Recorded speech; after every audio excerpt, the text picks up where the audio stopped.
Good evening. I hope I find you well. I'm back at a more normal time. Last night, what I to say for the talk. Good evening. I hope I find you well. We'll start off with the usual way with the Our Father. No, we'll start off with the hymns, and it was a nice day where we were. I'll talk about it later. Sweetheart of Jesus, fount of love and mercy, today we come thy blessing to implore. Oh, touch our hearts, so cold and so ungrateful, and make us love thee more and more each day. Sweetheart of Jesus, we implore. Oh, make us love thee more and more. Sweetheart of Jesus, make us pure and gentle, and teach us how to do thy blessed will, to follow close the print of thy dear footsteps, and when we fall, sweetheart, oh, love us still. Sweetheart of Jesus, we implore. Oh, make us love thee more and more. That's lovely. Now we sing one for our Blessed Mother. Hail, Queen of Heaven, the ocean star, guide of the wanderer here below. Thrown on life's surge, we claim thy care. Save us from peril and from woe. Mother of Christ, star of the sea, pray for the wanderer, pray for me. O gentle, chaste, and spotless maid, we sinners make our prayers to thee. Remind thy Son that he has paid the price of our iniquity. Virgin most pure, star of the sea, pray for the sinner, pray for me. Isn't that lovely? So, anyways, let's talk. I couldn't do that last night because we were away. We were in Kenmare yesterday, and by the time we left there after having something to eat, we went then to Daniel O'Connell's Derry Lane, the house that he lived in for most of his life. We went there, of course, it was closed when we were there, but we saw a fair bit and took some videos of that. But by the time we got back here, it was 9 o'clock and I was very tired. I could barely stand up after being out so long all day. And we had got mass yesterday morning with Father Sean Sheehy in this house. It was lovely, and I did a reading, and Oliver did a responsorial psalm. And then afterwards, after mass, we had a good chat with Father Sean in the kitchen. I think we had a cup of coffee. I had a cup of coffee, so did Oliver. I think he took black coffee. But it was a good chat, and Oliver was able to talk to Father Sean in a way that was pretty good and explaining things and that. And Father Sean is pretty well clued in, and no question about it. But the mass didn't start at 10:30 as usual. He had to wait for some lady to. There was delayed or something, so she came, and it was mass was at 11:15. And then when we were talking to Father Sean in the kitchen, she came in and she seen a book or something, and eventually she sat at the counter. So I was kind of surprised that we were trying to have, I would say, a private conversation rather than have somebody that we didn't know much about. I know what the shaking of the hands their father and I shook hands with Oliver, and then we went to shake hands with the lady, and she put her hands up like this, very strange, and I couldn't understand her when she was talking. But anyways, not to worry, gave her one of my cards at the wind up. But we had a chat with Father Sean, and I think it was very, Oliver was able to explain a lot of stuff that he was doing and so on and so forth. So, and which was great. And we had a good chat. So it was by the time we left there then and went to Tramore, and Tramore seemed to be a heck of a distance away. And we went through Kilgarvan, so I called into the Mace where Michael Healy Ray has a shop and doing a pretty great trade. And I gave my car to one of the lady assistant. There was another assistant, a kind of a colour chap, but he wouldn't be au fait with what I'm about.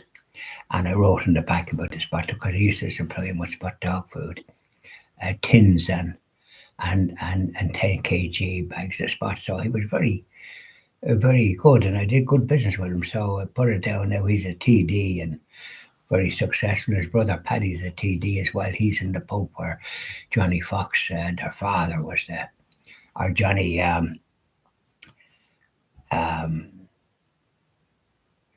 Johnny Healy Ray or Danny. No, not Danny.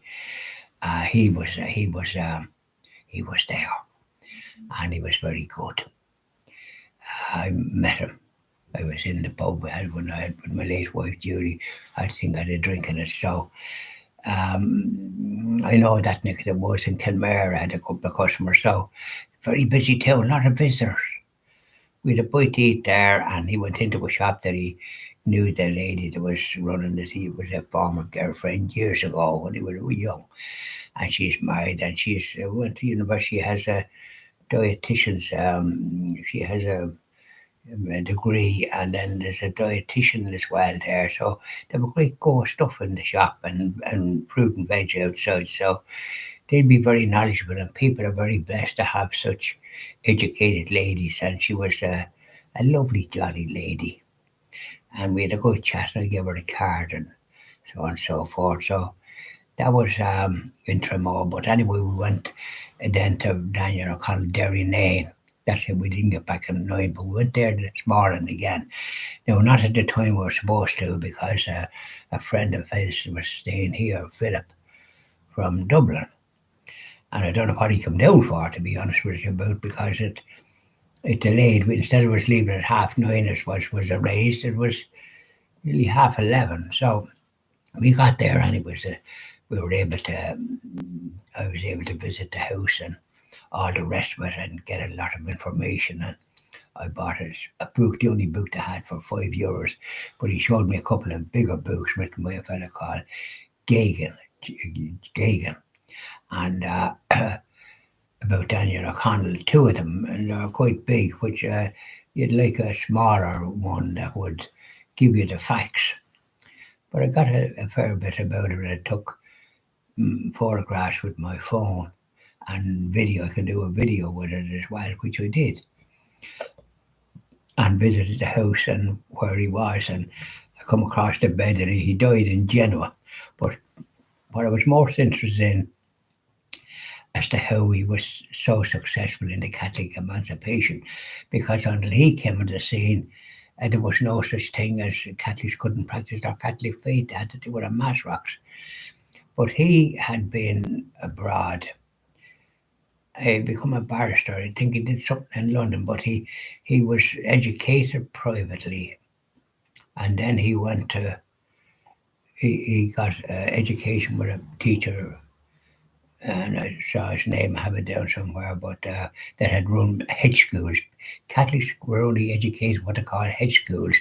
The teacher teaching them so as the rulers, Protestants and the British would know about it, because they wouldn't allow Catholics to be educated, and we were the young the saints and scholars, well educated, but they forbade that.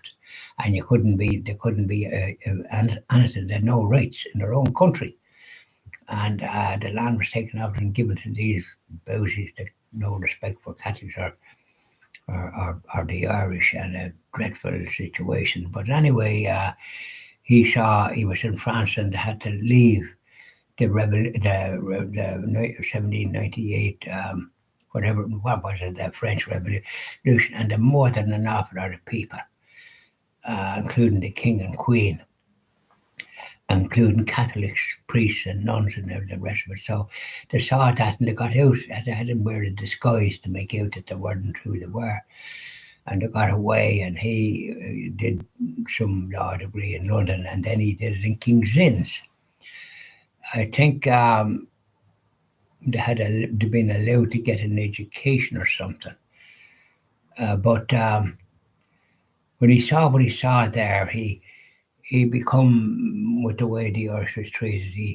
He was he founded and he was a very successful barrister as well.